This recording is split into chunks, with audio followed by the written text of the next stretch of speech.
So Michelle, one of the things I'd like to see now with this DuPont data set is something fancy.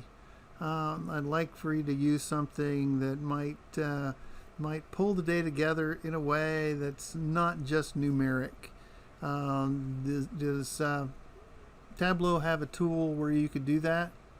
Yes, Tableau does. So it's not necessarily in the Show Me tab because that typically is one that is using numeric values. But what we are going to do is first I'm going to filter based off of industry just so I can look at the specific one that my group was assigned. So first we're going to just click your industry specifically. So now that whatever values you're going to be dragging in or clicking, that will be your industry specific. So next, I want to create a visual about the names of the different companies that are in my industry. So what we're going to do is drag this name pill from under dimensions and drag it over the text value. So now, That's not that impressive. not that impressive or pretty looking, but that's to come. So right now you can see all of the listed companies within the consumer services sector of the industry.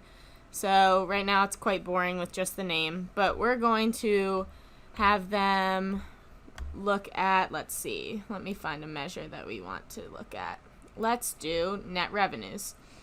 So now we're going to look at all of these companies based off of their net revenues. So now look, we're back to this tree map that we had before, but no, we still really just want to look at those names. We already have that kind of data right there. So now we're going to drag net revenues again over to color. So that is once again the same one as earlier, but right here under marks, you see it automatically, once I was bringing in those values, turned into this tree map value. But still, as I said, we really just want to look at the names. So under marks, you can see all of the different options for the graphs, whether it's bar chart, line, square, map, pie chart. But we really just, as I said, want to look at the text. So now, look, we just have a visual of all the companies' names.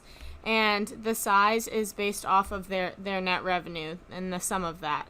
And since it is kind of a little bit hard to read with the lighter blue up here, as I mentioned earlier, if you click on this color tab, you can choose the color that you want it displayed as.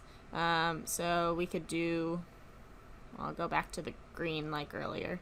Hopefully that will make it a little easier to read. And now once you have something like this, say now you're trying to make your presentation slides for your presentation next week, and you want to export the sheets you've made.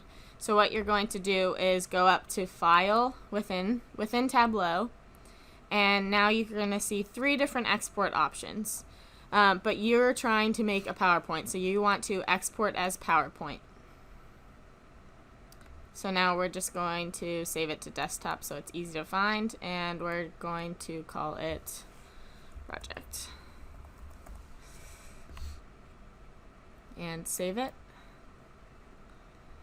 And then we will go to our desktop really quickly.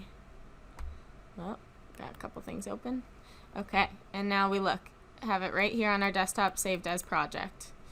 And you can open that up. And it has the different visuals we've created, including this little word cloud that we just made.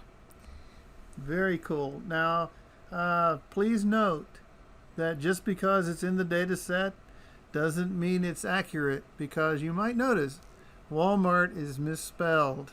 And so if you lead a slide with your biggest client misspelled, it's not a good day for you. So anyway, make sure that just because you can make it happen in a software, that doesn't mean it's going to be accurate. So I don't know if Ernst & Young meant to put that in there just to see, but I think it's an interesting mistake that can happen, and one that can happen very easily. So with that one, we hope that helps you in terms of facilitating the building of your PowerPoint slides, gives you some extra tools, and we will be back with more later. Bye.